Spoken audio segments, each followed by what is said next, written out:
Thanks for coming out. Very good turnout for 9 a.m. on a Saturday.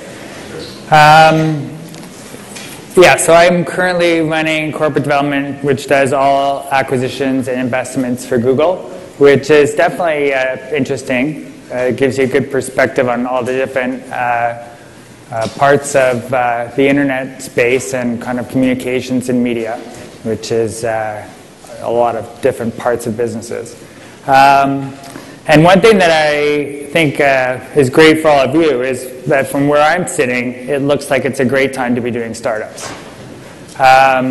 There's just so many things, big tectonic plates that are shifting, that there seem to be a lot of opportunities for kind of within the niches that could actually become very big.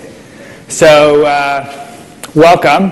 I hope you have a great time today. I think there's a great set of speakers, and I think hopefully you'll be able to take away a couple of things which will inspire you in terms of the way that you're thinking about what you're doing. I'm just going to do kind of 3 quick points on things that I've learned as an entrepreneur. I did start 4 companies. The last was Xfire, which we sold to Viacom. All of the companies have been in the internet space dating back to '95. And I guess, as I said, I think it's an unbelievable time. Well, in that, there's been good times like 2002, I think. 2003 was a great time to be starting a company. This is also a really good time.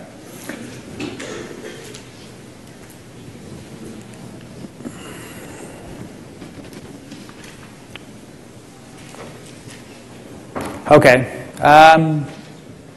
The first thing is you need to be passionate about what you're doing.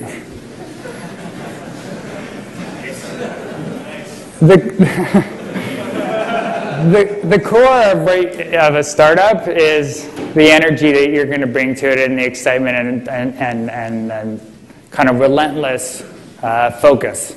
And if you love what you're doing, it sets the mission for the whole company. So can't overstate the impact it has to just feel great about what you're building. And then when times don't kind of work out or you're in between, it's that passion a lot of times that I think really drives you. Think about, the second point is the kind of the various things to think about when you're building a partnership. I think it's very, very tricky to maintain a strong entrepreneurial partnership, and you have to just invest in it. So these are the things that I think about when I'm starting a partnership, or have thought about anyway, is I want to know whether my partner is thinking about building a long-term sustainable business, whether he's more interested, he or she is more interested, my partners have all been other guys, interested in selling the company quickly or trying to build something for the long term. I like to kind of like you learn whether that's kind of like how important that is, because about 180 days into the business, if you're kind of on a different trajectory, like trying to sell the company quickly, you're going to start making very different decisions. Once you kind of know more or less that kind of that you're in sync on kind of how you want to grow your business, that will dictate how you do your financing. And obviously, there'll be a lot of speakers, I think, which are covering that. You want to just build the financing out to meet kind of like whatever which type of business. So if you're just trying to do something to flip a business, which is a very viable strategy in this market, you probably want to take less financing and try and do it quicker. If you're trying to build something for the long term, it's a great time to be raising big slugs of capital, and you can probably kind of get 2 to 3 years of capital, which is great. When I'm doing the hiring for companies, in this environment, I think what's going on mostly is the engineers and the product people are really the core of the company. You can innovate so quickly. Almost everything else, PR, marketing, comes later, and your product development is really, for most companies, really driving things. So I think that's kind of the constituency of the room here, and I think that gives you guys a great position. Most finance, HR, do that stuff yourself. Keep your costs low, and you should be able to sustain yourself until you find the right hit, which is usually not the first thing that you start with. The biggest point and your largest source of competitive advantage by far is your ability to move quickly. Most people in this room probably appreciate that. I'm just going to share with you kind of how we did it at Xfire, because it was so in the DNA of the company. And I now see from Google, you know, what are the competitive advantage that gives you as a startup. In the old days, I don't know, people used to think about this type of timeline. They would basically be exploring ideas for 3 months. They'd start to raise money for the next 3 months. They'd hire a core team 3 months. They'd start building the product. You're basically getting into business in 2 years. And that's generally, I'm sure, not the way you are thinking. But that is the extreme of kind of how, you know, kind of on one end of the spectrum, how a lot of entrepreneurs have been building businesses over the years. And in the internet space, and in this space in particular, the kind of social media space these days, it's moving a lot quicker. And Xfire, which we started in 2003, we basically took the mindset that we're just going to do everything as quickly as possible. And that, you know, that you make trade-offs to do that. So, for example, when we pitched DFJ in January, they made us a fair offer. We might have been able to get more somewhere else, but it was a good enough offer, and we did the deal that day. And then a week later, we closed the financing. And in the course of that week, we negotiated leases for office space. We got computers. We got the networking. We bought insurance, payroll systems. Everything was basically up and running, so that as soon as the money closed, we could start executing. Incorporation. It's amazing, actually, how many little details there are in setting up office space. You become an expert. And we did things like we brought people, when we would be interviewing people, or when we'd be fundraising, using whatever tools we are to build a business, we basically tried to optimize everything for speed. So when someone would come in to be hired, or we were interviewing, we would do 3 or 4 interviews, and then we'd kind of huddle. If we thought the person was good, we'd do maybe a couple more interviews. We'd have the offer being prepared. We'd make the offer to that person that day, and we'd try and close them right away. And so just kind of the way that we thought about our business, like every component of it. Internal meetings were, my partner loved to measure the time of, we spent on internal meetings. He was very passionate on this point. We spent less than 3% of our time in internal meetings. I can tell you it was much different than my life today.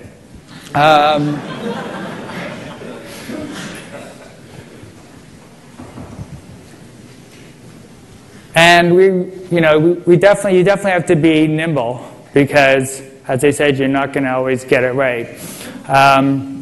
But if you do it properly, you can get yourself out of tricky situations. So Xfire, actually, I'm just going to skip ahead, was not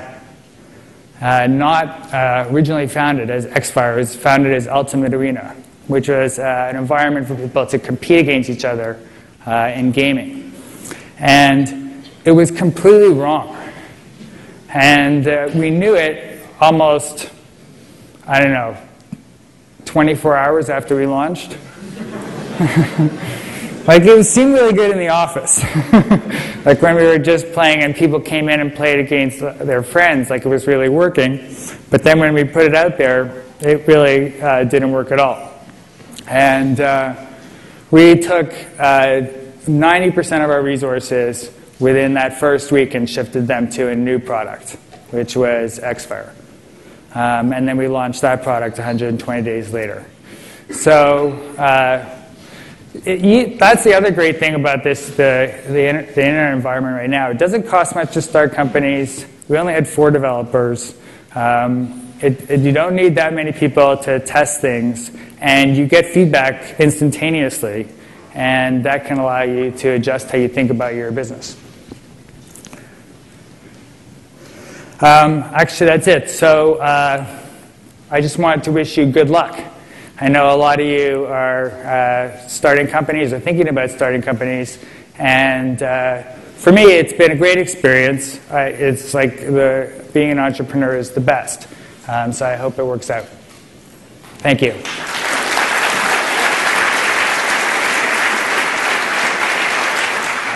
You mentioned on the first day that you got funding. Could you talk in more detail on what it was about your venture that led to that instantaneous funding? Yeah. It wasn't, I mean, in that case, Mike Cassidy, who was my co-founder, had started Direct Hit and been funded by DFJ. And his last company was sold for $560 million after 500 days. So DFJ loved him, loves him, because he's, they invested in Xfire, and that was also good for them. So, you can do things. Obviously, I could take a kind of step back. You can do things to speed things up, getting funding. The most obvious is having a good, viable alternative. And otherwise, there's really no pressure on a VC to kind of move quickly. So far and away, the most important thing is to kind of quickly line up as many alternatives as you can. And like I said, that's probably the biggest thing you can do. Hi, thanks for the talk. I was just wondering, how did you determine that your first venture, the first iteration, wasn't the right way to go? And how long did that take you to determine? Yeah, well, one day. Really, so honestly. What was it? Just the lack of users, or it was just like there was the cheating in games is a big problem, obviously, and detecting cheating is really hard, and you don't want to come in and lose every day. And there were some really good players on the sites, and people would come on, and it's like, yeah, it's like, maybe I have a shot at beating Tiger Woods. No, that didn't really work out. This wasn't so much fun. I want to play with my friends. It was basically the reaction we were getting. Okay, thank you. Hey, so thanks for the talk. You mentioned about getting funding on the first day. Nowadays, a lot of us are trying to self-fund from our savings, or in my case, taking the occasional contract and then taking time off for entrepreneurship and then going back to the contract world. Do you think that's viable? I mean, it's kind of a pain in the ass, but you don't have to answer to anyone and you don't have to figure out how to get VC. I mean, sorry, is the question whether you even need to worry about funding? Or whether you should kind of just go without it? Yeah, I mean, do you think that self-funding is the way of the future, as many of us do? Yeah, definitely. It's so much better. I actually think that what we did at Xfire wasn't right. We took the money before we were clear what was working, and kind of sets the company on a faster trajectory than you really want it to be. And then you have to kind of rein things in. So it's so much better to iterate, if you can, on your own dime, and to the extent possible, and friends and family, figure out what you want to do, and then consider bringing in professional investors, which have a much different mindset. All right, thanks a lot. I just had a kind of a follow-up to that question. How many companies that Google has acquired have been completely bootstrapped and not had any funding? Or maybe what percentage? That's probably a low percentage. I mean, there's no, and I guess your point illustrates that I guess one of your key risks is financing risk. For any venture, that's maybe 90% of businesses that could even be viable don't get the financing. So taking that risk out of out of the equation, obviously must improve your chances quite a bit, which is reflected in us buying. Do you think maybe one of the reasons is it's hard to get someone's ear at Google if you don't have someone backing you? Oh, no, I don't think, no, actually. Google buys technology and kind of passionate technologists, and those people come and all, kind of have been financed, self-financed, do things, whatever. Okay, thanks. Hey there, I'm going to make the faux pas of asking about your current job. I have a product that I'm working on, and I thought it'd be very interesting to the Google Apps team. And like many of us, I know a whole bunch of folks there. And in talking to them, they said that the fact that it was generating revenue, and the fact that it had multiple sort of interesting revenue streams, was A, not interesting to the apps team, and B, almost distasteful. There was a sense that they wanted to stay clear of that and act as, and let AdSense and AdWords do its thing. And this was sort of, shocking to me, because we're all sitting around trying to figure out how to make money at what we're doing, and learning that there are, one of the big acquisition targets out there, targees, I don't know what the right term is not interested in that, sort of knocked me for a loop. I was hoping you could comment. Sorry, what was the last part? I was hoping you could comment on whether that's in fact something that you no, don't worry about. I've never heard that, to be honest.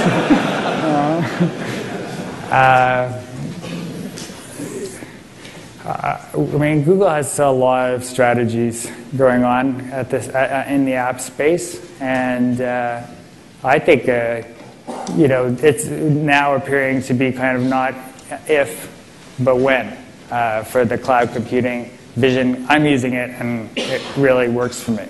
So I think that it will kind of really emerge. But I think that I think actually there's lots of areas for around the app space for us to partner and for us to help kind of make the connection to the other products out there. Thanks.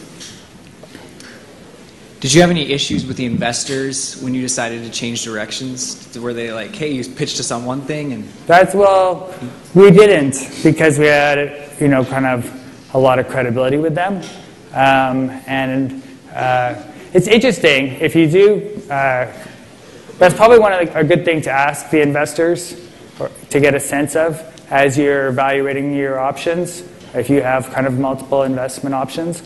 Because I think no matter how far along, like we figured it out really early, but you could kind of go further. It could be a maybe, and then you're going to need to switch gears, and you definitely want to have investors who are going to be flexible, because I think that's what's kind of giving companies today kind of most of the leverage, is the ability to zigzag. So how do acquisitions happen? Who contacts who? How does it kind of get going? A lot of ways. Sometimes we're partnering with a company, and in the case of Xfire, we had a very deliberate strategy of trying to partner with all potential acquirers. And it turned out that Viacom through MTV was a partner of ours. So that's one great way to kind of get known with the company. For us, our engineering team and product management team has a lot of touch points out in their particular businesses and know pretty much all the players in the space one way or another. And that, more than anything, kind of is the thing that provides visibility to me. So that's kind of where I'm seeing most of the deals come from. Okay, so how important is the technology that a startup's using to Google when it makes an acquisition? Because I understand internally you put some constraints on the technologies that you tend to launch with. Internally? So, I understand, for example, with App Engine, it's very much a Python thing at the moment. So would a Python startup be more desirable than a Ruby startup? We haven't really. We do try and bring the technology onto our infrastructure in a kind of shorter period of time, but that's not something that we evaluate in the criteria of the technology and of the team. Almost more than anything, it's just we're looking for great talent that's going to kind of continue to build out on the vision. So it's what they've built so far is really a part of it, but the quality of the team is really what inspires people to kind of go and do an acquisition at Google. Terrific. Thank you very much.